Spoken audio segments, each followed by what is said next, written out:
अस्सलाम वालेकुम। तो आज हम आदम अलैहिस्सलाम का वाक़या मालूम करेंगे। इससे पहले मुझे सब्सक्राइब करें। तो चलो स्टार्ट करते हैं। बिस्मिल्लाहिर्रहमानिर्रहीम। बच्चों, आदम अलैहिस्सलाम सबसे पहले इंसान है जिनको अल्लाह ताला ने दुनिया में भेजा और सबसे पहले नबी आप ही है। आप ही की औलाद सारी दुनिया में फैली। आपका जिक्र कुरान पाक में 19 बार आया है। जब अल्लाह ताला ने दुनिया को आबाद करने का इरादा किया तो इसने फरिश्तों से कहा, मैं दुनिया में अपना एक नायाब खलीफा बनाना चाहता हूँ। फरिश्तों ने कहा कि आए अल्लाह, तो दुनिया में ऐसे शख्स को नायाब बनाना चाहता है जो खराबी करे और खून करता फिरे। हम तेरी तारीफ करने के साथ तेरी तस्बीह और पाकी बयान करते रहते हैं। अल्लाह ताला ने फरमाया, मैं वो बातें जानता हूँ जो तुम नहीं जानते। अल्लाह ताला ने हज़रत आदम अलैहिस्सलाम को सब चीज़ों के नाम सिखा दिए। फिर इनको फरिश्तों के सामने किया और फरमाया, अगर तुम सच्चे हो तो मुझे इनके नाम बताओ। इन्होंने कहा कि तू पाक है, जितना इल्म तूने हमको बख्शा है इसके सिवा हमको कुछ नहीं मालूम। फिर अल्लाह ताला ने फरिश्तों को हुक्म दिया कि तुम आदम अलैहिस्सलाम को सजदा करो, तो वो सब सजदे में गिर पड़े, मगर शैतान ने सजदा नहीं किया। इसके जिक्र पहले ही आया है। अल्लाह ताला ने हज़रत आदम अलैहिस्सलाम से कहा कि तुम और तुम्हारी बीवी जन्नत में रहो और जहाँ से चाहो खाओ पियो, मगर एक खास दरख्त के मुतालिक हज़रत आदम अलैहिस्सलाम को मना कर दिया कि इसके करीब भी ना जाना, वरना तुम भी जालिमों में से हो जाओगे। इस तरह अल्लाह ताला ने आदम अलैहिस्सलाम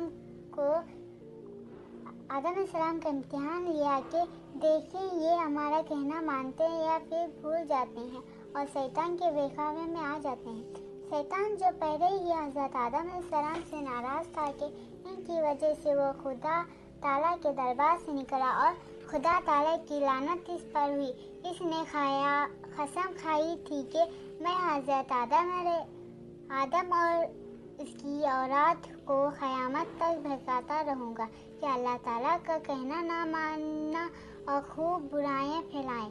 वो हज़रत आदम और इनकी बीवी हज़रत हव्वा सलाम को बार बार बहकाते रहे कि इस दरख्त के पर तुम ज़रूर खाओ, उसके खाने से तुम फरिश्ते बन जाओगे, जन्नत में से कभी ना निकलोगे। आखिरी एक दिन हज़रत आदम अलैहिस्सलाम और उनकी बीवी हज़रत हव्वा अलैहिस्सलाम भूख से शैतान के बहकावे में आ गए और दरख्त का फल खा लिया। फल खाते ही दोनों रंगे हो गए और जन्नत के लिबास इनके बदन से गायब हो गए और वो जन्नत के पत्तों से अपने जिस्म को छुपाने लगी। अल्लाह ताला ने हज़रत आदम अलैहिस्सलाम से कहा कि हमने कह दिया था कि इस दरख्त के पास भी ना जाना और शैतान के कहने में ना आना, वो तुम्हारा दुश्मन है। तुम इसके कहने में आ गए, अब तुम और हव्वा जन्नत से चले जाओ और दुनिया में जाकर रहो। हज़रत आदम अलैहिस्सलाम को जन्नत से निकालने और शैतान के बहकावे में आने का बहुत रंज हुआ और बहुत अक्सर तक अल्लाह ताला से माफ़ी मांगते रहे और रोते रहे कि अल्लाह ताला मुझे माफ़ कर दे। आखिरी अल्लाह ताला को रहम आया और हज़रत आदम अलैहिस्सलाम को ये दुआ सिखाई कि आए हमारे रब, हमने अपने ऊपर जुल्म किया और तू हम पर रहम नहीं करेगा तो हम बड़े नुकसान उठाने वालों में से हो जाएंगे। तो हज़रत आदम अलैहिस्सलाम ने ये दुआ बहुत गिर के मांगी और अल्लाह ताला को बहुत रहम करने वाले हैं। जब कोई बंदा गुनाह कर लेता है और सच्चे दिल से तौबा कर लेता है कि आए अल्लाह, ये गुनाह तो मुझसे गलती से हो गई, आइंदा से नहीं करूँगा, तो वो माफ़ कर देता है।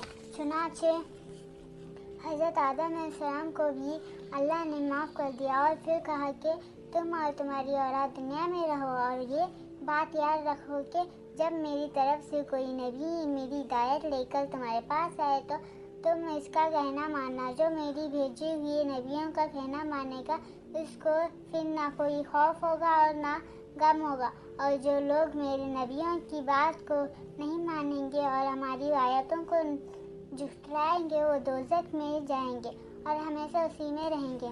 اس کے بعد آدم علیہ السلام اور حضرت حوا علیہ السلام دنیا میں رہنے سہنے لگے، خوب دل لگا کر عبادت کرتے، ان کو بہت اولادیں ہوئیں اور دنیا میں سب جگہ آباد ہوتی رہی۔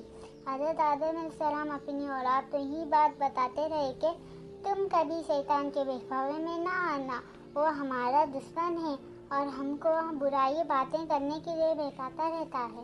ہمیشہ اللہ تعالیٰ کی عبادت کرنا، سچ بولنا، کسی پر ظلم نہ کرنا، ایک دوسروں کی نیکی کاموں میں مدد کرتے رہنا۔ آخری کار حضرت آدم علیہ السلام 900 سال تک زندہ رہ کر وفات پائیں۔ اگر آپ کو اور نبیوں کے بارے میں جاننا ہے تو مجھے سبسکرائب کریں اور